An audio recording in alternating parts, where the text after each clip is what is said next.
Ayo berinvestasi akhirat, bangun rumahmu di surganya. Sempurnakanlah ibadah Anda dengan beramal jariah yang pahalanya tidak terputus hingga akhir kiamat.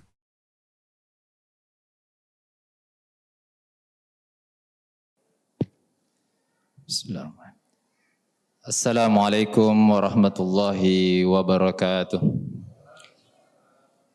Alhamdulillahilladzi ja'ala syahrul ramadana syahrun mubarak. Asyhadu an la ilaha illallah wahdahu la syarikalah wa asyhadu anna Muhammadan abduhu wa rasuluhu la nabiyya ba'dah. Allahumma salli ala sayyidina Muhammadin wa ala alihi wa ashabihi wa man tabi'ahum bi ihsanin ila yaumiddin. Sallama tasliman katsira. Amma ba'd.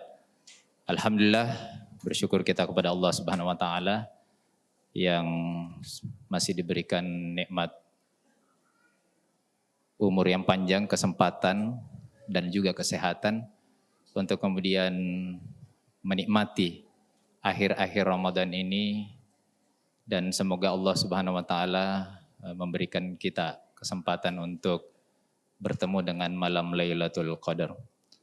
Salawat dan salam semoga senantiasa tercurah limpahkan kepada junjungan kita Nabiullah Muhammad sallallahu alaihi wasallam, Nabi yang telah dipilih oleh Allah Subhanahu wa taala untuk menjadi uswatun hasanah bagi kita semua, menjadi contoh bagaimana kita beribadah kepada Allah, bagaimana kita berumah tangga, bagaimana kita bertetangga, dan bagaimana mengurus umat, mengatur rakyat, mengurus negara. Itu telah dicontohkan oleh baginda Nabi Muhammad SAW.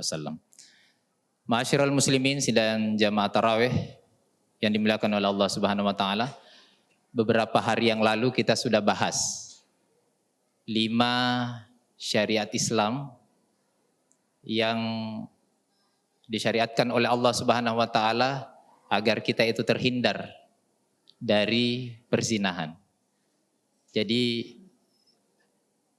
pada kesempatan kali ini insyaallah kita akan bahas kelanjutannya 5 dari 10 yang disyariatkan oleh Allah Subhanahu wa taala agar kita itu terhindar dari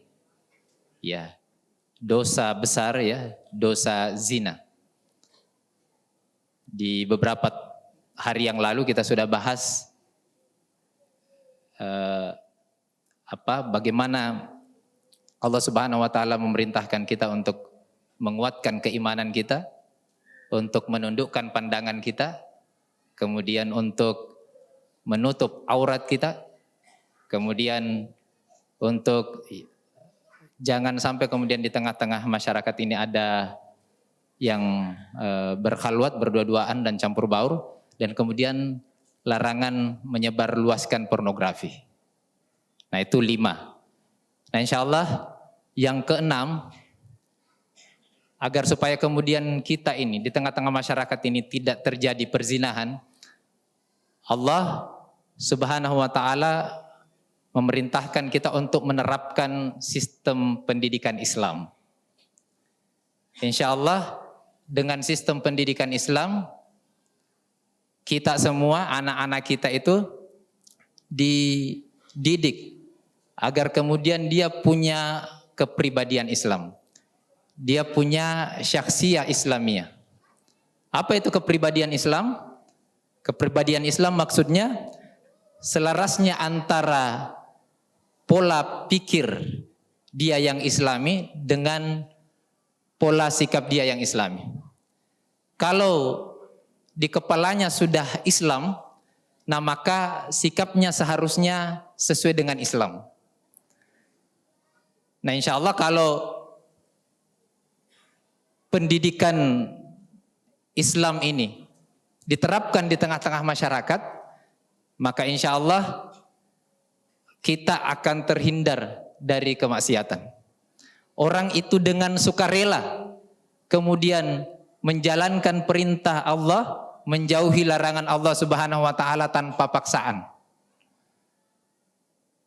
Maka tidak ada lagi yang merasa ketika diperintahkan misalnya menutup aurat, ketika misalnya dilarang untuk berdua-duaan, bercampur baur, tidak ada yang merasa terpaksa. Kenapa? Karena sudah dididik sejak dari awal bahwa syariat Allah Subhanahu wa taala itu adalah syariat yang terbaik. baik untuk diri kita, baik untuk orang lain, bahkan baik untuk semesta alam. Ya. Seringkali begini Pak, anak-anak kita itu ketika kita titipkan di pesantren, mereka merasa di pesantren itu seperti penjara. Betul tidak? Sehingga ketika kemudian kembali selesai dari pesantren, dia seperti orang yang bebas dari penjara. Bebas melakukan apa saja. Nah ini berarti pendidikannya gagal. Kenapa? Karena seharusnya ketika di pesantren dia dididik pola pikirnya agar menerima Islam, lalu dididik jiwanya agar semua tindakan-tindakannya itu sejalan dengan Islam. Nah ini lapis yang keenam. Apakah dengan lapis yang keenam ini, 6 lapis yang diperintahkan oleh Allah Subhanahu wa taala ini sudah cukup untuk mencegah kita dari zina? Ternyata belum cukup. Maka Allah kasih lapis yang ketujuh. Apa lapis yang ketujuh itu? Adalah perintah untuk memudahkan pernikahan. Tidak sedikit Pak, orang yang berzina itu karena dihalang-halangi untuk menikah. Tinggi uang panaiknya. Di dalam Islam, perempuan yang paling mulia adalah perempuan yang paling ringan maharnya. Ya, seringkali kita di KUA sudah menunggu-nunggu pendaftaran, sudah mendaftar, tapi tiba-tiba tidak datang. Ternyata setelah diteliti, mundur karena biaya. Tidak kuat di ongkos. Bahkan ada yang lebih mengerikan Pak. Di Arab Saudi sana, konon katanya kalau orang mau menikah, maka maharnya itu satu rumah beserta seluruh perabotnya, beserta seluruh isinya. Berat tidak itu Pak? Makanya katanya di Arab sana banyak sekali yang sampai tua menjomblo. Kenapa? Saking beratnya untuk menempuh sebuah pernikahan. Padahal perintahnya menikahlah, segera menikah. Dan memudahkan pernikahan itu. Bahkan walimahnya juga dimudahkan. Hidangan walimah yang paling mulia itu adalah hidangan walimah yang dihidangkan kepada anak yatim dan fakir miskin. Ringan tidak Pak kalau yang dijamu anak yatim dan fakir miskin? Ringan, tapi kalau walimahan kita sekarang berat. 100 juta sekarang Ustaz. Waduh, itu masih standar itu. Nah ini padahal dengan pintu inilah kemudian perzinahan akhirnya memperlambat untuk menikah, akhirnya kemudian berzina. Nah oleh karena itu Islam mensyariatkan agar dimudahkan pernikahan ini. Nah itu lapis yang ketujuh. Apakah dengan lapis yang ketujuh ini cukup? Tidak. Allah Subhanahu wa taala kemudian memberikan syariat yang lain. Apa syariat itu? Syariat untuk menerapkan sistem ekonomi Islam. Ya. Allah Subhanahu wa taala memerintahkan kita untuk mengatur muamalah kita dengan Islam. Kita kaget Pak.